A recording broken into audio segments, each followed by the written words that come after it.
সংবিধিবদ্ধ সতর্কীকরণ। ভিডিওতে age restriction আছে, বয়স 18+ না হলে ভিডিও স্কিপ করতে পারেন। কারণ ভিডিওতে কিছু হালাল টিকটকারের সুশীল দৃশ্য দেখা ও শোনা যেতে পারে। তাই নিজ দায়িত্বে কানে হেডফোন পরে নেন, নিজের সম্মান নিজে বাঁচান। জনস্বার্থে রোস্ট মাস্টার। মাঠে নেমে নিজেকে চাঙ্গা করে নিচ্ছেন নাদিয়া। এই যদি হয় চাঙ্গার অবস্থা দেখতে চাই না, আর না দেখেই বা আপনি যাবেন কোথায়? ক্যামেরার ফোকাস যে শুধু চাঙ্গার দিকেই যাচ্ছে বারবার। এইটা কি কোনো কথা কোনটা আসল নকল সেটা আমি জানি না। গলার মেডেল এত বড় কেন এটা কিন্তু মানি না। তাতে আমার বাল ছেঁড়া গেল। হ্যালো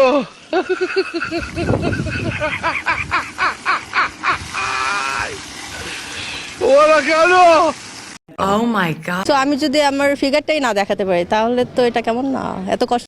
গাইস, আমার মাথায় ধরে না, এর মাথায় আসলে আছেটা কি আপনি না জানলেও এর মাথায় যে কি আছে আমি জানি বারা। গাইস, একটু লড়ে চড়ে বসেন, এখন দেব একটু চিনি ছাড়াই লারা।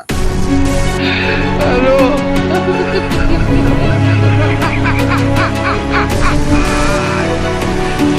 ওরা কেন? হ্যালো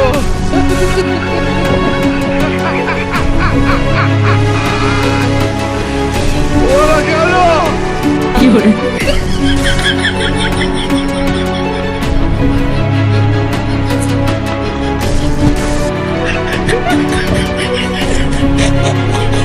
কি করে? সব তো ঠিকই আছে, তুমি যা বলছো, এই যে মেয়ের নজেল টজেল যা। আপু, আরেকটা বিষয় হচ্ছে, যখন আমরা এই যে সেলিব্রিটি ক্রিকেট লিগ যখন কভার করছি, সোশ্যাল মিডিয়া যাচ্ছে, নারীদের ক্রিকেট খেলা নিয়ে বিভিন্ন ধরনের কমেন্ট করছে দর্শকরা। এই বিষয়টা আপনি কিভাবে দেখছেন? আরে ভাই, কিভাবে দেখছে মানে? তারা তো বিষয়টা দারুণ ভাবে এনজয় করতেছে। এটা শুধুমাত্র খেলাধুলা না, আমার মনে হয় নারীদেরকে টার্গেট করাটা আসলে সব সময় অনেক সহজ, কারণ তাদেরকে টার্গেট করার মতো অনেক ব্যাপার আছে। আমরা আপাতত এইসব মাথায় না নিয়ে আমরা খেলাটা খেলার চেষ্টা মাথা ভর্তি গোবর আর পারিবারিক শিক্ষার অভাব থাকলে যা হয় আর করছি। জানি অনেক জাজমেন্ট হবে, এটা খুবই স্বাভাবিক, কারণ এখানে কেউ প্রফেশনাল প্লেয়ার না। তারা আমাদেরকে আসলে অ্যাজ এ প্রফেশনাল প্লেয়ার হিসেবে জাজ করছে। যে বিশ্বাস করেন আপামনি, আপনারা ক্রিকেট খেলতেছেন, এতে কারো কোনো মাথা ব্যথা নাই। মাথা ব্যথা হলো আপনাদের ড্রেস আপ নিয়ে। একজন সুস্থ স্বাভাবিক মানুষদের ড্রেস আপ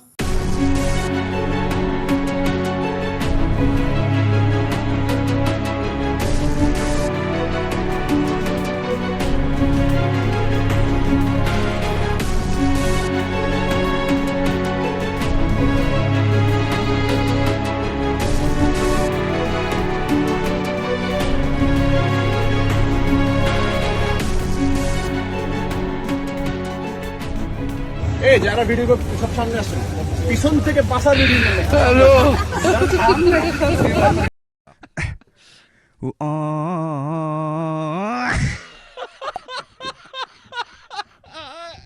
এই যদি হয় আপনাদের ড্রেস আপের অবস্থা, তাহলে বাংলাদেশ আমেরিকার মতো হতে আর বেশি দেরি নাই। আর মুসলিম জাতি হিসাবে এটা আমাদের জন্য ভীষণ লজ্জার। হ্যালো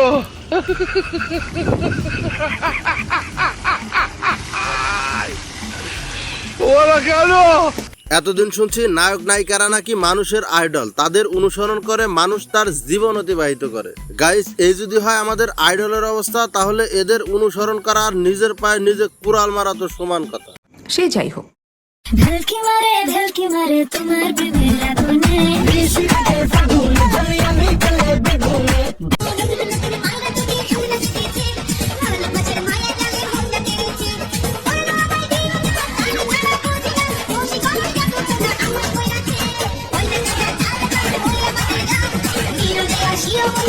গাইস, তাল গাছটা তো ঠিকই দেখতে পারতাছি, পায়রা দুটি বলতে কি বোঝাতে চাইছে কিছুই তো বুঝতে পারতাছি না। বন্ধু অবুঝ বানা তোমরা।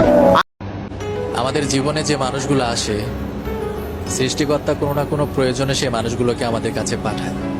সৃষ্টিকর্তা যদি আমাদের প্রয়োজনে এসব মানুষ পাঠায়, তাহলে আমি সৃষ্টিকর্তার কাছে অনুরোধ করে বলবো, এসব মানুষ আমাদের জীবনে যেন না আসে। কেন?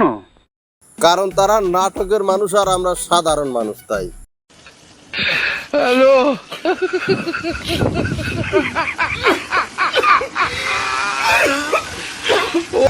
সবাই তারে মনে করে 80 টাকা তোলা, আসলে সে নয় রে সরল, নয় রে দিলে খোলা। আপামনি সরল কিনা জানি না, তবে আমাদের দেশে সাংবাদিকদের ভিডিও নমুনা দেখলে বোঝা যায় তাদের মন মানসিকতা কিন্তু আসলেই সরল।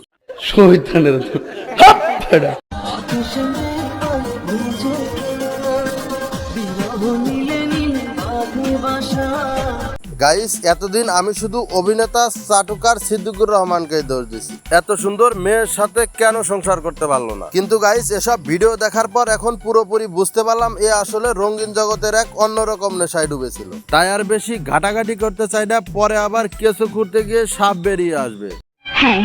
সো গাইস, আজকের ভিডিও এ পর্যন্তই। দেখা হবে পরবর্তী কোনো ভিডিওতে। সে পর্যন্ত সবাই ভালো থাকুন, সুস্থ থাকুন, অন্যকে ভালো রাখুন। আল্লাহ হাফেজ।